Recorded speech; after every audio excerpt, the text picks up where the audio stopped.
예수님 이름으로 기도합니다. 아멘. 아멘. 아멘. 할렐루야. 오늘도 우리와 함께 하시는 우리 주님을 찬양합니다. 아멘. 비상한 때 또 우리 함께 매일의 기도로 또 주님 앞에 나아가는 우리에게 주님께서 그분의 마음을 열어 보여주시고 또 그분의 은혜를 우리에게 주셔서 날마다 우리 은혜 먹고 사는구나 하는 걸 어느 때보다 더욱 절절히 깨닫는 그런 시간이 되고 있습니다. 오늘은 우리 주님 또 주시는 말씀을 이렇게 대하면서 오늘 시편 74편의 말씀이 되겠는데요. 시편 74편 1절에서 우리 8절까지의 말씀을 먼저 좀 같이 읽겠습니다. 시편 74편 1절에서 8절까지의 말씀을 같이 보시도록 하죠. 네, 다 찾으셨으면 같이 시작. 하나님이여, 주께서 어찌하여 우리를 영원히 버리시나이까? 어찌하여 주께서 기르시는 양을 향하여 진노의 연기를 뿜으시나이까? 옛적부터 얻으시고 속량하사 주의 기업의 지파로 삼으신 주의 회중을 기억하시며 주께서 계시던 시온산도 생각하소서. 영구히 파멸된 곳을 향하여 주의 발을 옮겨 놓으소서. 원수가 성소에서 모든 악을 행하였나이다. 주의 대적이 주의 회중 가운데에서 떠들며 자기들의 깃발을 세워 표적으로 삼았으니 그들은 마치 도끼를 들어 삼림을 베는 사람 같으니이다. 이제 그들이 도끼와 철퇴로 성소의 모든 조각품을 쳐서 부수고 주의 성소를 불사르며 주의 이름이 계신 곳을 더럽혀 땅에 엎었나이다. 그들이 마음속으로 이르기를 우리가 그들을 진멸하자 하고 이 땅에 있는 하나님의 모든 회당을 불살랐나이다. 아멘. 아멘. 아주 하루도 못 보면 못 살 것 같다가 어떤 계기로인지 하여튼 뭐가 소원해졌을 때 이 사람들의 이게 하나님의 그 은혜를 잊고 사는 이제 사람들이 이게 이 관계적인 존재잖아요. 근데 이 사람들이 관계 때문에 사실은 상처도 받고 또 기쁨도 얻고 그러는데 하루도 못 보면 그냥 죽을 것 같이 막 서로 그냥 뭘 해도 다 믿어주고 또 다 그가 하는 말은 모두가 다 뭐 의심의 여지도 없고 결론이고 이렇게 막 한참 관계가 좋을 때는 별게도 아닌데 이 사람이 좋다고 하는 게 이게 관계라는 게 얼마나 불안한지 조금만 뭐 이렇게 뭐가 틈이 생기거나 또 아니면 어떤 계기가 되면 그렇게도 언제 우리 사이에 그런 일이 있을까 싶었는데 뭐가 마음이 소원해지면 이런저런 일들로 틈이 나기 시작하다가 어느덧 이제는 뭐 한 달을 안 봐도 괜찮고 1년을 안 봐도 괜찮고 어쩌면 볼까봐 부담스럽기도 하고 이렇게 해서 소원해진 사이 멀어졌다고 할 수 있겠죠. 그 별 생각이 다 드는 거예요. 잊고 살 때는 괜찮은데 어느 땐가 벌컥 진짜 정말 필요하고 그리고 뭔가 이건 없어서는 아니 될 그런 관계였는데 이런 생각이 들 때 이 소원해진 이 사이에 대한 별의별 생각이 다 들어요. 지금도 나를 생각하고 있을까?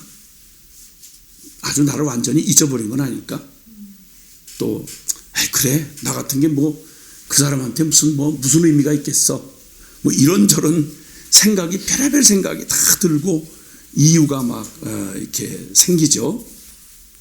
그럴 때 혹시 그런 사이가 있거나 그런 관계가 있으실 때 그때 이게 반드시 그건 그냥 그렇게 소원해진 채로 그냥 잊고 없었던 걸로 치자 끝까지 거 이렇게 할 수 있는 사이가 아닌 경우라면 반드시 이 소원해진 무슨 이유론지 모르지만 어쨌든 소원해진 이 사이의 관계를 회복을 해야 되겠는데 그때 그 상대방에게 나는 뭐 내 마음은 어쨌든 내가 내 마음이니까 나를 알지만 상대방이 날 도대체 지금도 야 믿을 거 없다더니 진짜 인간의 마음처럼 믿을 게 없구나. 근데 지금도 내 마음이 이렇게 되었는데 그 사람 마음도 그럴까? 내가 다시 얘기를 걸면 말택이나 쳐줄까? 이게 회복이 가능할까? 뭐 이런 등등 생각이 들 때 어쨌든 관계는 회복을 해야 되겠고 그럴 때 무엇을 근거로 그에게 나 잊었어요? 아니 아무리 그래도 그렇지 내가 누군데 이렇게 하고 그 소원한 관계를 회복하려고 할 때 무슨 근거가 그 모든 이유를 넘어서서 그 어색하고 힘들고 그 멀어진 것 같은 이런 사이에 무슨 근거로 그에게 무엇을 상기시켜서 넌 나를 기억해야 돼. 너가 나를 계속 이런 식으로 대할 수는 없어.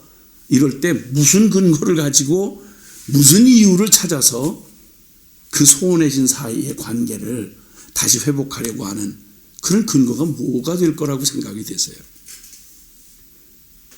사람들이 이게 불안하거든요, 사실은.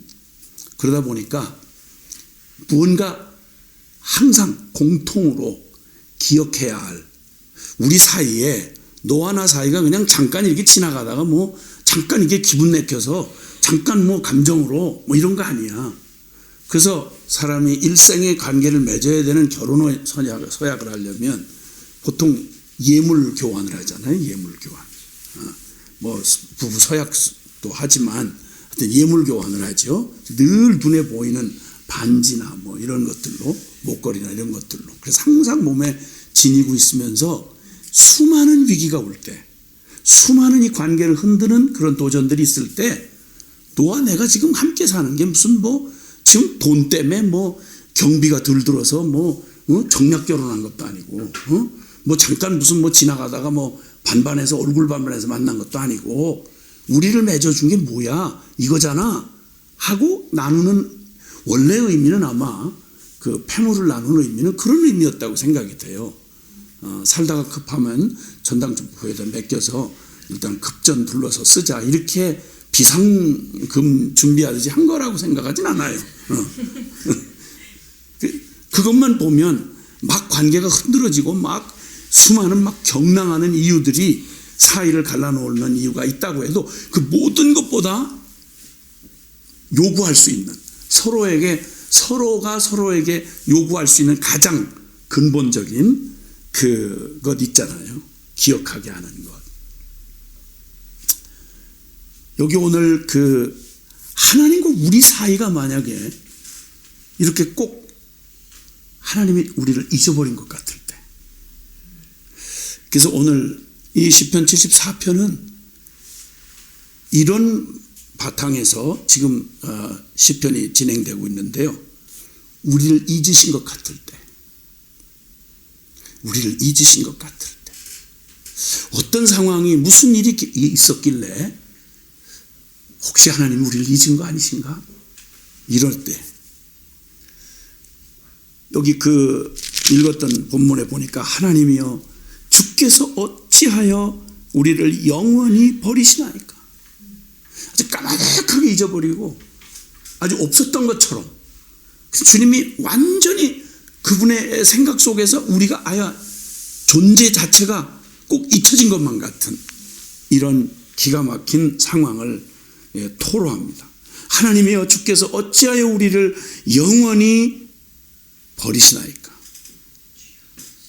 자, 이렇게 그 정말 절망적 상황 앞에서 섰는데 그도 그럴 것이 여기 보면 그 3절부터 보면요. 하나님이 원수들이 말이죠. 하나님의 성소를 그냥 얼마나 짓밟고 형편없이 훼손했는지 몰라요. 하나님의 이름이 걸린 곳이에요. 성소는 이 성전은 하나님과 그의 백성이 가장 두드러지게 그 모든 다른 어떤 주변의 어떤 것보다도 가장 중심에 있는 하나님과 나의 관계를 말해주는 곳이죠. 그런데 그 성소가 원수들에 의해서 그냥 있는 대로 훼손이 됐는데 아주 무자비한 악행으로, 보통 정도가 아니고 무자비한 악행으로 하나님의 이름이 걸린 성소를 더럽히고 그냥 완전히 폐허를 만들어 버렸어요. 그 4절부터 8절까지를 보면 주의 대적이 주의 회중 가운데서 떠들며 자기들의 깃발을 세워 표적을 삼았으니 마치 도끼를 들어 막 무차별로 나무들을 그냥 작보를 하는 사람들처럼 성전에 들어와서 도끼와 철퇴로 성소의 모든 조각품을 쳐서 부수고 주의 성소를 막 불을 지르고 주의 이름이 계신 곳을 더럽혀 땅에 엎었나이다. 그리고 그들이 마음속으로 이르기를 얼마나 의기양양한지 우리가 그들을 진멸하자 하고는 이 땅에 있는 하나님의 흔적이 다 있는 모든 것들을 그냥 다 회당들을 불질러 버렸나이다. 이렇게 된 거예요. 그런데 주님이 꼭 아무런 계시지 않는 것처럼 그렇게 모욕을 당하고 그렇게 주님의 이름이 짓밟히고 주님의 성소가 막 불을 지르고 막 기고만장 미친 개처럼 막 생난리를 치고 막 휘잡고 기독교를 막 있는 대로 막 잡아 뜯고 난리를 치는데, 그런데 주님이 9절에 보면요, 우리의 표적은 보이지 아니하고 선지자도 더 이상은 없고 이런 일이 얼마나 오래는지 우리 중에 아는 자가 없습니다.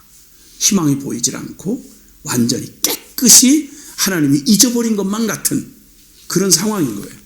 그러니까 어찌하여 우리를 버리시나이까, 영영이 버리십니까 하는 탄식의 강도를 이해할 수 있으시죠? 이 정도라면 우리에게는 어떤 기적도 보이지 않습니다. 그리고 예언자도 없습니다. 그리고 이 끔찍한 상황이 그건 잠깐이야. 근데 조금 지나가면 하나님 반드시 저 응징하실 거야. 이런 어떤 희망도, 언제 끝날지 어떤 보장도 없습니다. 어떻게 이렇게 된 거죠? 이상한 일은요, 이렇게 될 때까지 사실은 누가 먼저 하나님을 무시했냐면 성전을 더럽히고, 누가 먼저 무시하고 예배를 더럽혔냐면 주의 백성이 그런 거예요. 전에가 하나님을 무시했어요. 그러니까 우리가 하나님을 무시하고 살 때는 이상한 것 같지 않아요. 왜냐하면 지가 도취된 게 있으니까. 하나님 말고 하나님을 대신할 만한 미친 게 있었기 때문에, 그러니까 하나님이 얼마나 외롭게 우리에게서 무시당하고 있는지는 우리는 못 느끼는 거예요. 왜냐하면 난 충만했으니까. 그때 다른 걸로 다른 놈하고 그 작당을 벌일 때 난 기뻤던 거예요. 살만했던 거예요. 하나님이 생각이 안 날 정도로 배불렀던 거죠. 그때 주의 성소가 얼마나 무시당했죠. 하나님이 얼마나 외로우셨겠어요. 그런데 거꾸로 이제 우리가 성전을 무시했을 때는 아무리 무시해도 성전은 그냥 있는 거예요. 기독교가 아무리 영성을 잃어버리고 교인들이 세속화되고 개판이 돼도 언제나 예배당은 언제나 열려 있어야 되고 언제나 거기서 예배는 드려져야 돼요. 왜냐하면 1년에 한 번을 가더라도 있어야 되는 거예요. 그러다가 갑자기 하나님이, 언제 어떻게 해도 하나님은 늘 쩔쩔매시면서 우리한테 그냥 이렇게 늘 이러셔야 되는 줄로 알았다가 어느 날 하나님 손을 딱 빼시고 이 기가 막힌 일이 벌어지는데, 이걸 거꾸로 지가 무시할 땐 모르겠는데 이게 막 눈앞에서 짓밟히고 무시당하고 악한 자들이 막 하나님의 짓 그냥 막 이거 거의 씹어서 뱉듯이 주의 백성들에게 막 그냥 말로 다 할 수 없는, 주의 무리들 안에 들어와서 그냥 주의 대적이 주의 회중 가운데서 떠들며 자기들의 깃발을 세워 표적을 삼고 이 지경 되도록 주님이 내버려 두시는 거예요. 하나님도 이제 뒤늦게 깨닫지만 하나님도 이제는 포기하셨나 보다. 세상에 이제 아무 감각도 없이 주님이 평소 같으면 조그마한 일에도 주님 반응하실 것 같은데 아야 이제 멀리 이제 떠나신 것처럼 내박쳐 두시는 상황을 보게 되는 거예요. 어느 때까지입니까 주여? 하나님이여 대적이 언제까지 비방하겠으며 원수가 주의 이름을 영원히 능욕하리까. 10절에 보니까 어느 때까지입니까 주님? 이런 기가 막힐 상황이 어느 때까지입니까? 그때 우리가 무시했던 그 성소를 하나님도 버리셨나? 버리셨나가 아니라 버리신 거죠 지금. 전혀 손을 대지 않으시니까. 그때 이 기가 막힌 하나님하고의 약속의 증표가 사실은 성소였는데 우리 쪽에서도 무시를 했고 하나님도 그래? 버렸다. 그래 상관없어. 나도 골치 아프다. 아주 너네 더 이상 상대할 수 없겠구나 하고 내어 버리신 것 같은, 성소를 버리셨다는 말은 그의 백성, 그 언약을 통해서 맺은 백성도 버렸다는 말이 되니까 그때 우리를 잊으신 것 같을 때 우린 무슨 근거로 완전히 등을 돌리신, 우리를 거들떠 보시지도 않을 그 하나님 앞에 무슨 근거로 나아갈 수 있을까요? 무슨 근거로 나의 존재를 하나님 앞에, 하나님 나 이런 자예요, 저를 돌아봐 주세요, 제가 하나님 앞에 이런 사람 아니에요? 라고 말할 근거를 뭘로 하시겠어요? 공문을 내미시겠습니까? 직분을 말하시겠습니까? 신학 지식을 내놓겠습니까? 과거에 우리가 행한 모든 기독교적 업적들을 가지고 들이밀겠습니까? 무슨 근거로 하나님 우리를 기억해 주세요, 우리 잊지 마세요, 이렇게 말할 근거가 뭐죠? 여기 2절에 그는 이렇게 말해요. 옛적부터 얻으시고 속량하사 주의 기업의 지파로 삼으신 주의 회중을 기억하시며 주께서 계시던 시온산도 생각하소서. 주님 우리와 맺은 그 언약 반지 있잖아요, 인장 반지, 우리 약속하던 그 반지 있잖아요. 주님이 이런 일이 있을까 봐 주님께서 언약을 맺으실 때 말입니다, 율법서를 다 저 시내산에서 저거하게 하신 다음에 이스라엘 백성과 이 언약서를 읽어주고 언약을 할 때 그때 피를 뿌렸습니다. 피를 뿌렸어요. 이 말씀 위에도 피를 뿌리고 백성들한테도 피를 뿌렸습니다. 피 언약이란 말입니다. 생명을 건 언약이란 말입니다. 그걸 이스라엘은 버렸습니다. 생명을 하자 내놓고 그냥 버려버렸어요. 무시했어요. 근데 이 언약을 하신 주님도 사실은 당신의 언약을, 피 언약으로 당신이 언약을 하셨어요. 우리가 어겼기 때문에 주님도 어길 수 있다 이럴 수는 없어요. 그러니까 말하기를 옛부터 얻으시고 속량하사. 어떻게 속량했죠? 값 주고 샀다는 말인데 무슨 값 주고 샀죠? 번번이 주님이 말씀하셨던 건 피값 주고 우리를 사신 거예요. 오늘 이 시편 74편의 제목을 그렇게 하고 싶어요. 우리를 잊으신 것 같은 때, 이게 큰 제목이라면 그 대답으로 핏값 주고 사신 우리를 기억하소서. 핏값 주고 사신 우리를 기억하소서. 주께서 친히 값 주고 속량하신 주의 백성을 기억하소서 라고 하나님 앞에 나아가는 것입니다. 그렇게 하니까 그 기가 막힌 상황에 하나님이 버린 것만 같은, 잊으신 것만 같은 그때에 그가 하나님 앞에 나가서 불쑥 디미는 게 있어요. 불쑥 디미는 게 12절에 보면, 12절에 보니까 하나님은 예로부터 나의 왕이시라 사람에게 구원을 베푸셨나이다. 그가 주님 앞에 나아가서 매달립니다. 그 어떤 근거도 제시할 수가 없어요. 왜냐하면 우리 쪽에서 다 무시하고 우리 쪽을 다 깨뜨려 버렸으니까. 그런데 그가 무엇을 근거로 주여 우리를 잊으시면 안 돼요, 하나님 우리를 포기하시면 안 돼요, 이렇게 말할 수 있는 근거가 뭐냐는 거예요. 예로부터 주님은 나의 왕, 나의 구원자이십니다. 하나님 나의 모든 출발이 당신에게부터 나왔습니다. 이 백성이 미흡던 곱던 실패했던 더럽던 구차하던 상관없이 이게 주님으로부터 먼저 지음을 받았고, 그리고 핏값 주고 구원하신 당신의 백성입니다. 그리고는 그가 주님을 향해서 그분의 어떠하심을 노래하는 것이 13절부터 17절까지입니다. 주의 권능과 주의 통치를 기억합니다.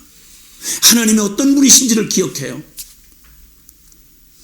기가 막힌 절망의 상황에서 아무리 둘러봐도 무슨 근거를 가지고 찾아서 이걸 근거로 하나님 앞에 나갈 수는 없었어요. 단지 하나 나온 게 뭐냐면 우리는 주님 거잖아요. 그리고 우리를 주님이 핏값 주고 속량하셨잖아요. 구원하셨잖아요. 핏값 주고 사셨잖아요. 그러니 주님은 우리를 잊지 마셔야 돼요. 그러니 주님 우리를 구원하셔야 돼요. 기억하셔야 돼요. 이렇게 말하는 겁니다. 거기 그는 13절부터 보면 주께서 주의 능력으로 바다를 나누시고 물 가운데 용들의 머리를 깨뜨리셨고 리워야단의 머리를 부수시고 그것을 사막에 사는 자에게 음식물로 주셨으며 주께서 바위를 쪼개어 큰 물을 내시고 주께서 늘 흐르는 강물을 마르게도 하셨습니다. 낮도 주의 것이요 밤도 주의 것이라 주께서 빛과 해를 마련하셨으며 주께서 땅의 경계를 정하시며 주께서 여름과 겨울을 만드셨나이다. 아마도 직접적으로는 출애굽의 역사 전 과정을 두고 얘기하는 것 같아요. 주의 권능을 나타내셨고 주의 통치를 보여주셨어요. 바다와 그 세상을 상징하는 애굽에서 그 속에 괴물 같은 그의 권세 가지신 바로의 권세들, 샘을 터서 개울을 만드셨어요. 광야, 메마른 광야에서 목말라 죽고 굶주려 죽을 그들에게 주님은 샘을 터서 개울을 만드시기도 하고, 그리고 강을 메마르게 하셔서 요단강을 건너게도 하셨고, 낮도 밤도 주님 손안에 있어서 주장하셔서 여호수아의 기도를 들으시고 주님께서 낮에 해를 딱 붙들어 놓으셨잖아요. 아마 이 천지가 지어진 이래로 사랑하는 종의 기도를 들으셔서 해가 지지 않도록, 이길 때까지 지지 않도록 기도에 단창을 들고 손을 든지라 해가 중천에 딱 머물러서 서 있던 바로 그때 말입니다. 낮도 주님 손안에 있고 밤도 주님 것입니다. 해와 달도 제자리에 두셔서 언제나 그 자리를 지키게 하시고 땅의 경계를 정하셨고 주님의 백성들에게 그의 기업을 분배해 주시기도 하시고, 사시순환 사계절이 이렇게 계절을 바꾸어 순환하는 모든 것 다 주님의 권능 안에 있고 주님의 통치 아래 있지 않습니까? 오 하나님, 그러니까 하나님은 하실 수 있는 모든 걸 하실 수 있습니다. 하나님은 모든 것 시작이시며 모든 것의 끝이십니다. 그러니까 심판도 주님에게 있지만 구원도 주님에게 있습니다, 이 말이에요. 그리고 드디어 그 주님을 향하여 본격적으로 간구하기 시작합니다. 18절부터 기도를 하는데, 여호와여 이것을 기억하소서. 원수가 주를 비방하며 우매한 백성이 주의 이름을 능욕하였나이다. 여기서 그는 18절에 기억하소서, 19절에 잊지 마소서, 20절에 주의 언약을 기억하소서, 21절에 주의 이름을 찬송케 하소서, 22절에 저 주의 대적자들을 버려두지 마시고 잊지 마소서, 이렇게 기도합니다. 원수가 주님을 모독하고 어리석은 백성이 주를 비난하지만 주여 그것을 기억하소서. 가련한 백성들 그냥 들짐승에 내주지 마시고요, 잊지 마소서. 이 가련하고 불쌍한 자들을 주님 잊지 말아 주시옵소서. 땅 구석구석이 전부 악으로 가득 차서 폭력배들의 소굴로 드글드글합니다, 이 땅이. 그러나 주여, 소망이 없는 이 땅이지만 주의 언약을 기억하소서. 억눌린 자, 가련한 자, 가난한 자들이 수치를 당치 않게 하시고 물러가지 않게 해주시고 주의 이름을 찬송할 수 있도록 가난한 자를 배불리게 해주시고 억눌린 자를 풀어주시고 가련한 자를 도와주시옵소서.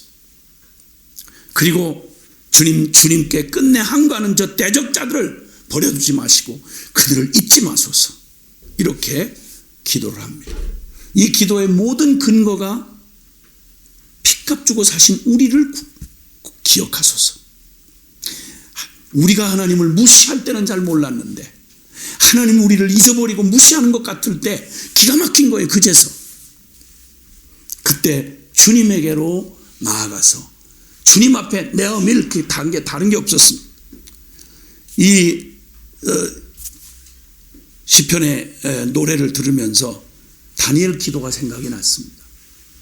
다니엘 9장에 보면, 구약성경 다니엘 9장에 보면 이 기도가 주님 앞에 드려지고 그 기도가 현실 속에서 그대로 참 이루어지는 그런 경험을 하게 한 그 참 유명한 다니엘의 기도가 있습니다. 다니엘서 9장에 보면 다니엘서 9장에 보면 메대 족속 아수에로의 아들 다리오가 갈대아 나라 왕으로 세움을 받던 첫 해에 곧 그 통치 원년에 나 다니엘이 책을 통해 거룩한 그 하나님의 성경의 책을 통해서 여호와께서 말씀으로 선지자 예레미야가 알려주신 그 연수를 깨달으나니 곧 예루살렘의 황폐함이 70년 만에 그치리라 하신 것이니라.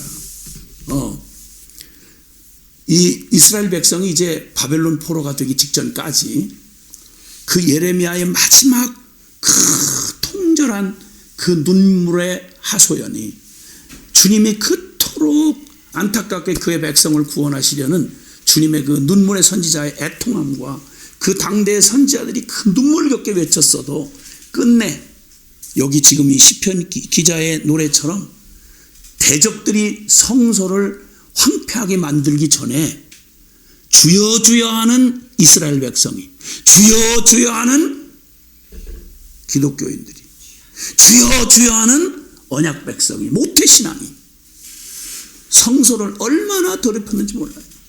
얼마나 무시했는지 몰라요.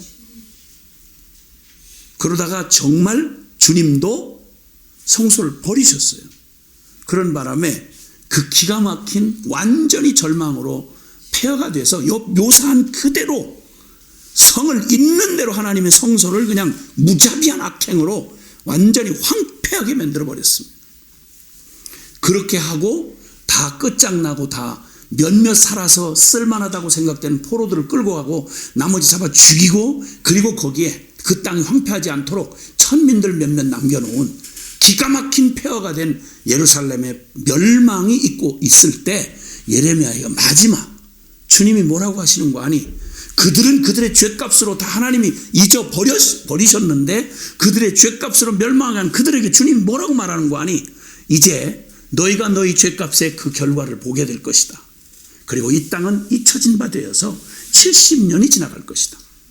바벨론 포로 70년이 지나고 나면 그때 모든 너희 시작했던 너희로부터 나온 모든 것이 다 싸그리 끝나는 한 세대가 멸절이 되고 모든 시대가 잊어질 때가 되면 너희들은 실패하고 너희의 결과는 그렇게 됐지만 나는 70년 만에 내 백성을 이 땅으로 다시 보내요.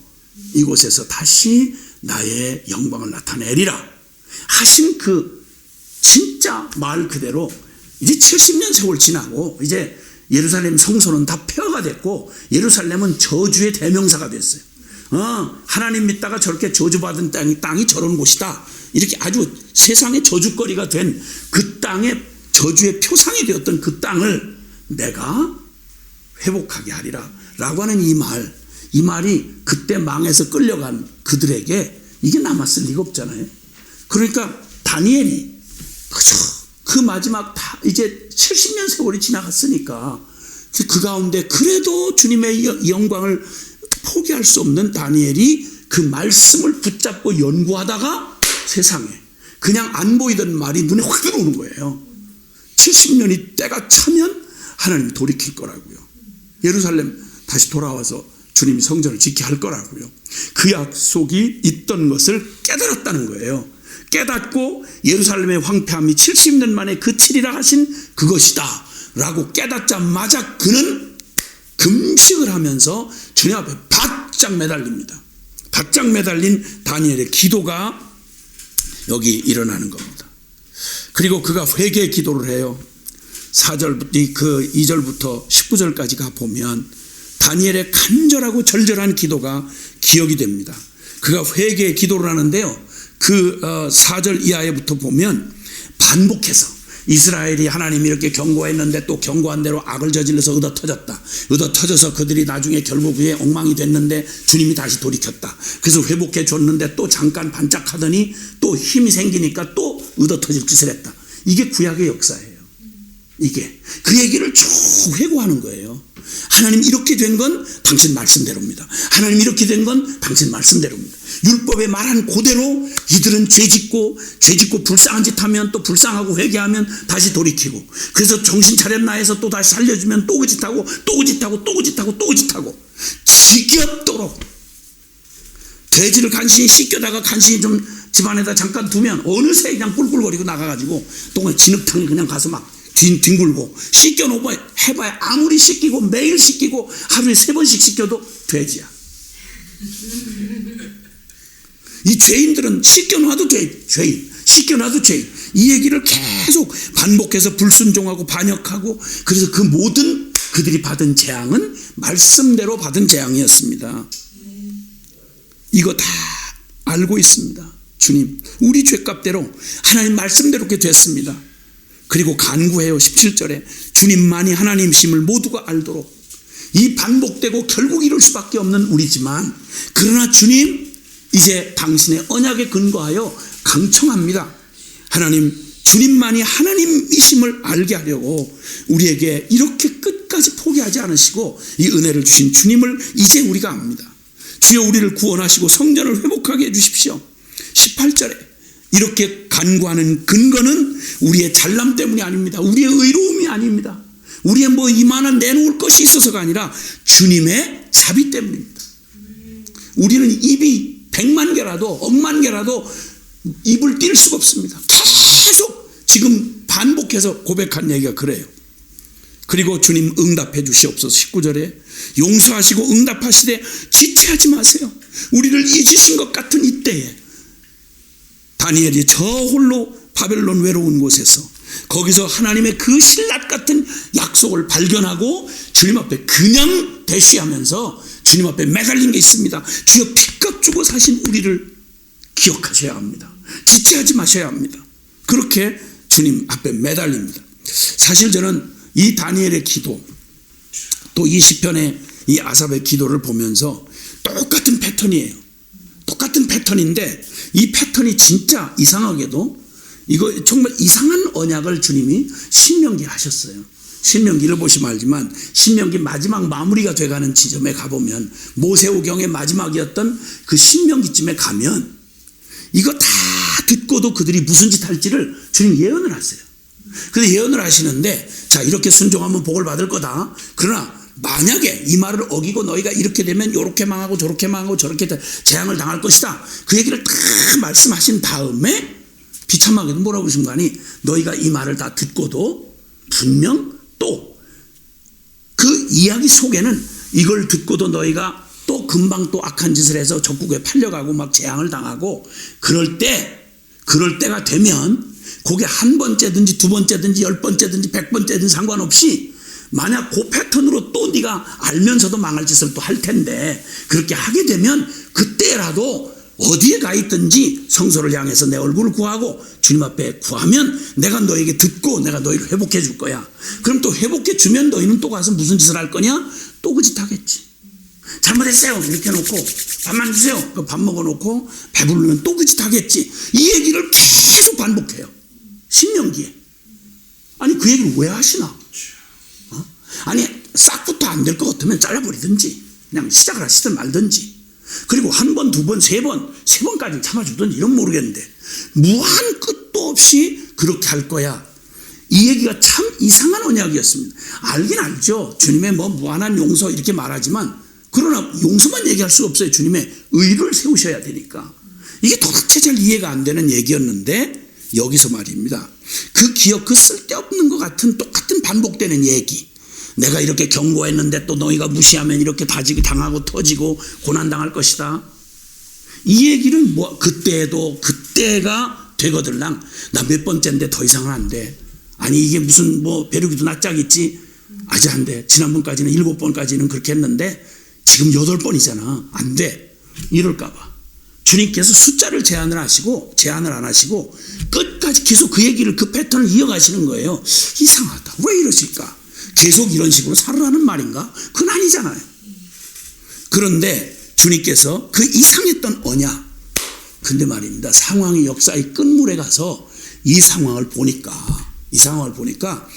그냥 읽을 때는, 평소 이렇게 읽을 때는 그 얘기가 뭘 저런 얘기를 저렇게 구구절절 앞을 내다보면 저런 얘기를 할까? 그렇게 하면 자꾸 틈을 내가지고 또 죄를 했을 거 아닌가? 이런 생각을 했는데 오늘 갑자기 주님께서 이 말씀 묵상하는 중에,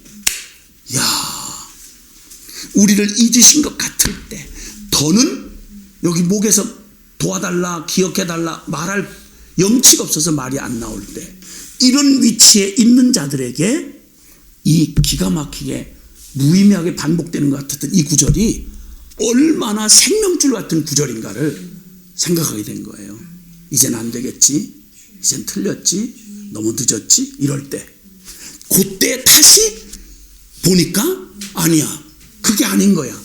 여전히 그 말이, 그 지겹도록 반복됐던 그 말이 왜 필요한지가 알겠는 거예요. 그게 생명줄 같은 언약이었다는 걸 알게 된 거예요. 자, 우리 신명기 31장 한번 가봅시다. 신명기 31장에 가봅시다. 신명기 31장에 가보시면요, 19절에서 21절이 있습니다. 신명기 31장 19절에서 21절입니다. 자, 시작. 19절부터 시작. 그러므로 이제 너희는 이 노래를 써서 이스라엘 자손들에게 가르쳐 그들의 입으로 부르게 하여 이 노래로 나를 위하여 이스라엘 자손들에게 증거가 되게 하라. 내가 그들의 조상들에게 맹세한 바 젖과 꿀이 흐르는 땅으로 그들을 인도하여 드린 후에 그들이 먹어 배부르고 살찌면 돌이켜 다른 신들을 섬기며 나를 멸시하여 내 언약을 어기리니 그들이 수많은 재앙과 환난을 당할 때에 그들의 자손이 부르기를 잊지 아니한 이 노래가 그들 앞에 증인처럼 되리라. 나는 내가 맹세한 땅으로 그들을 인도하여 드리기 전 오늘 나는 그들이 생각하는 바를 아노라. 다 아신다는 거예요. 앞으로 무슨 짓을 할지 아신다는 거예요. 근데 이 얘기를, 이 반복되고 무의미한 것 같은 얘기를, 지겨운 얘기를 노래를 지어 불러가지고 계속 의미를 알든 모르든 따라 부르게 하라는 거예요. 네 자손들에게. 왜냐하면 그 노래가 그들 앞에 증인처럼 되리라. 무슨 말인가 했어요. 야, 너희가 맞을 짓을 했으니까 잘됐다, 싸다, 이런 의미로 증인이 되라는 말이었나? 그런데 우리 24절 29절 보세요. 시작. 모세가 이 율법의 말씀을 다 책에 써서 마친 후에 모세가 여호와의 언약궤를 메는 레위 사람에게 명령하여 이르되 이 율법책을 가져다가 너희 하나님 여호와의 언약궤 곁에 두어 너희에게 증거가 되게 하라. 내가 너희의 반역함과 목이 곧은 것을 아나니 오늘 내가 살아서 너희와 함께 있어도 너희가 여호와를 거역하였거든 하물며 내가 죽은 후의 일이라. 너희 지파 모든 장로와 관리들을 내 앞에 모으라. 내가 이 말씀을 그들의 귀에 들려주고 그들에게 하늘과 땅을 증거로 삼으리라. 내가 알거니와 내가 죽은 후에 너희가 스스로 부패하여 내가 너희에게 명령한 길을 떠나 여호와의 목전에 악을 행하여 너희의 손으로 하는 일로 그를 경노하게 하므로 너희가 후일에 재앙을 당하리라 하니라. 아멘. 모세가 마지막 유언처럼 하나님의 말씀을 전하는 장면이에요. 내가 살아있어도 너희가 이 말씀 듣고 그 짓을 했더라면 내가 죽은 후에 너희가 무슨 짓을 할지 내가 다 안다. 그러면서도 이 말씀을 그들의 귀에 들려주어서 그들에게 일어난 일이 우연히 일어났거나 어쩌다 일어났거나 이런 일이 아닌 것을, 하나님이 말씀하시고 그 말씀만 그대로 이루어졌다는 것을 기억하게 하시려고 그러셨다는 거예요. 자, 32장 가보시죠. 32장 우리 30절 32장 30절 한번 보시겠습니다. 시작. 그들의 반석이 그들을 팔지 아니하였고 여호와께서 그들을 내주지 아니하셨더라면 어찌 하나가 천을 쫓으며 둘이 만을 도망하게 하였으니. 이 말은 하나님의 도우심이 떠난 이스라엘이 이방인들에게 꼭 개에게 쫓기는 쥐들처럼, 고양이에게 쫓기는 쥐처럼 그냥 무차별로 당했다는 얘기예요. 근데 그게 적이 강해서냐? 아니라는 거예요. 하나님이 만약에 그들을 팔지 않았더라면, 그 적들에게 팔지 않았으면 어떻게 그들이, 어떻게 그 하나가 천을 쫓고 둘이 만을 도망하게 했겠냐는 거예요. 그러니까 그냥 망한 게 아니라는 거. 재수없이 망하고 때가 돼서 망하고 갑자기 코로나 사태가 벌어져서 망하고 이런 게 아니라는 거예요. 하나님이 허락하지 않으면 그런 일이 있을 수 없다는 거예요. 자, 그 다음에 36절 시작. 참으로 여호와께서 자기 백성을 판단하시고 그 종들을 불쌍히 여기시리니 곧 그들의 무력함과 갇힌 자나 노인자가 없음을 보시는 때로다. 자, 이제 그들의 모든 악행과 하나님을 저버린 불신앙이 가져온 그 매를 맞고 터지고 망하고 비참하게 될 때까지 그 모든 반복되는 과정이 하나님의 말씀 그대로 1000번 만번 확인해도 그대로 되는 거예요.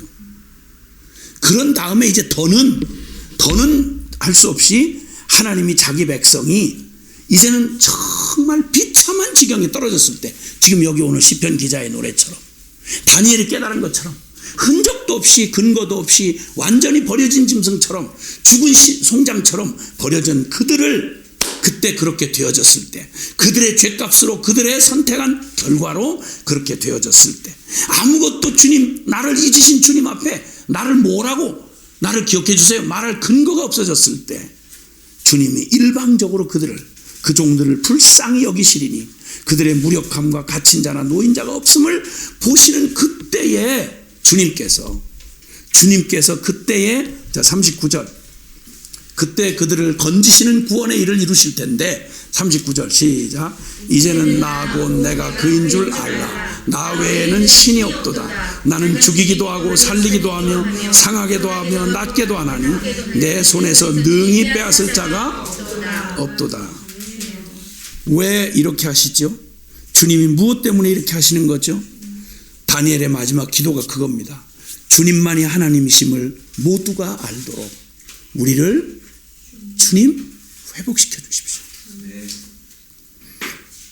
당한 이스라엘도 하나님만이 상천하지 오직 한 분 하나님이신 것을 알게 하고, 하나님이 그 하나님이라면 그분이 우리의 근원이요 우리가 돌아갈 구원이요 그분에게만 오직 유일한 소망이 있음을 어떤 경우에도 흔들리지 아니하고 마지막 결론을 선택하고, 주님을 선택하는 게, 주님을 따르는 게, 주님을 순종하는 게 내 생애의 최고의 선택이며 최고의 지혜이며 궁극적인 승리인 것을 제발 더 이상 실험하지 않아도 아는 인생의 마지막 결론을 내도록. 그래서 그들이 당하는 이스라엘이 경험하고 일어서는 걸 보고 그와 똑같은 죄성을 가진 이방의 모든 민족들이 구원은 하나님밖에 없구나, 만민이 주를 알고 만민이 주의 자비 앞에 복음 앞에 달려 나올 수 있도록, 원래대로 이스라엘은 원래 잘 순종해서 하나님 되심을 온 땅에 그 복된 복음을 전하라고 선택받았는데, 부정적인 모델이 돼가지고 말씀이 이루어지되 순종하여 복받은 긍정의 모델이 아니라 불순종하여 의도 터지는 소망 없는 죄인의 그 운명을 부정적인 모델이 돼서 보여준 거죠. 근데 그럼에도 불구하고 소망이 그들에게 없는 걸 하나님의 이 값없는 은혜가 어떻게 이 땅을 사랑하사 하나님이 세상을 이처럼 사랑하셔서 독생자를 내주시는 일방적인 그 사랑과 구원으로 온 백성들이 멸망치 않고 영생을 얻게 하시는 이 위대한 온 만민이 믿어 구원받을 이 메시지를 주님 전하신 데 쓰시려고 주님이 이들을 사용하신 거예요. 이걸 캐치하고 다니엘이 그 기도를 올리는 거예요. 하나님 기억해달라고, 당신이 언약한 바를 이때에 이제는 이루시라고. 그래서 결론은 우리가 요 고생한 거 잠깐 벗어나는 게 아니라 오직 당신이 유일하신 하나님이며 구원이신 걸 주님 온 백성이 알아 구원할 수 있게 해 주옵소서. 이 놀라운 일을 행하신 주님을 찬양합니다. 십자가로 구원 얻은 우리는 언제나 변함없이 하나님이 나를 잊으신 것만 같은 그런 도전과 그리고 혼돈이 올 때 무슨 근거로 주 앞에 나아갑니까? 십자가예요. 구원도 십자가, 그 복음을 누리는 길도 십자가인 것이죠. 기도하겠습니다. 우리 함께. 우리를 잊으신 것 같은 이런 때에 주님 나를 기억해달라고 할 무슨 근거를 갖고 계시나요? 사랑하는 형제 자매 여러분, 무슨 근거를 가지고 잃어버린 것만 같은 이런 때에 하나님 앞에 나아가서 무슨 자격으로 나를 기억해달라고 말하시겠습니까? 은혜의 보좌 앞에 달려 나아갈 때 뭐가 우리로 하여금 주님이 나를 꼭 기억해 하셔야만 하고 주님이 나를 꼭 구원하셔야만 하는 그런 근거가 될 수 있겠습니까? 이렇게 고백할 근거는 있으셨습니까? 주님 나를 기억하세요.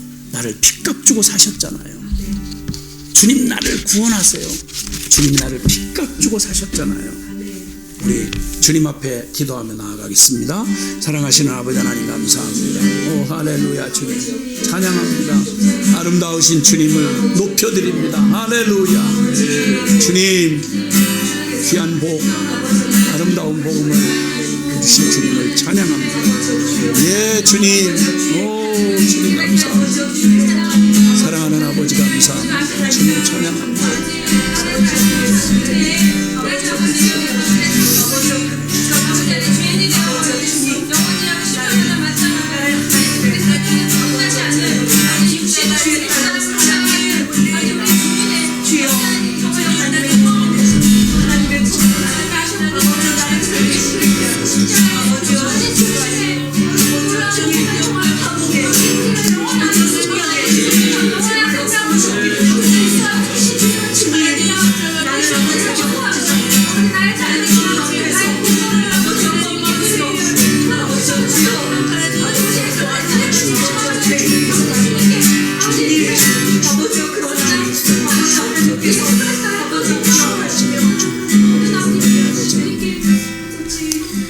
다시 한번 기도할 때 우리 자신이자 또 주님의 교회인 열방의 교회, 또 우리 나라의 교회를 위해 다시 한번 기도할 때 우리 다니엘의 기도를 따라 좀 기도했으면 좋겠어요. 우리가 주 앞에 간구하옵는 것은 우리의 공의를 의지하여 하는 것이 아니요 주의 큰 긍휼로 의지하여 함이니이다. 주여 주를 위하여 주의 얼굴빛을 주의 황폐한 성소에 비추시옵소서. 우리 이 말씀 붙들고 기도합시다. 오 하나님 아버지, 주님 기도합니다. 하나님 아버지, 우리의 하나님 공의를 의지하여 주님 아버지 간구하는 것이 아닙니다. 하나님 우리의 어떠함을 의지하여 주님 앞에 나아가는 것이 아닙니다. 주 아버지 하나님, 주님이 주를 위하여 주의 얼굴빛을 주의 황폐한 성소에 비추시옵소서. 하나님 아버지, 주 아버지 하나님 주의 눈목과 하나님 그 자신을 주여 불쌍히 여겨주십시오. 하나님의 큰 긍휼을 의지하여 주 아버지 나아갑니다. 하나님 아버지, 우리를 불쌍히 여기셔서 우리를 다시게 해주시는 주 아버지 하나님, 주님의 언약을 주 아버지 기도하옵소서. 주님 우리를 하나님 아버지 크게 불쌍히 여겨주시는 주님의 자비와 긍휼과 사랑을 의지하여 주여 나아갑니다. 하나님 저를 사랑하는 가족을 주여 하나님 대한민국과 열방의 교회를 주여 불쌍히 여겨주시옵소서. 하나님 황폐한 성소에 주의 얼굴빛을 비추시옵소서. 하나님의 영광을 위하여 주여 주의 자비를 위하여 주 아버지의 얼굴빛을 비추어 주시옵소서. 아버지 하나님, 오 주여 불쌍히 여겨주시옵소서. 주님 아버지 하나님, 주님 부탁드립니다.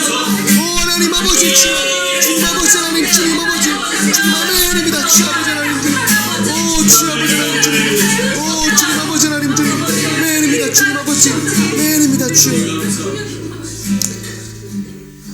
하나님 우리에게 수도 없이 또 끝도 없이 긍휼과 자비와 또 용서를 베푸시는 하나님의 은혜를 찬양합니다.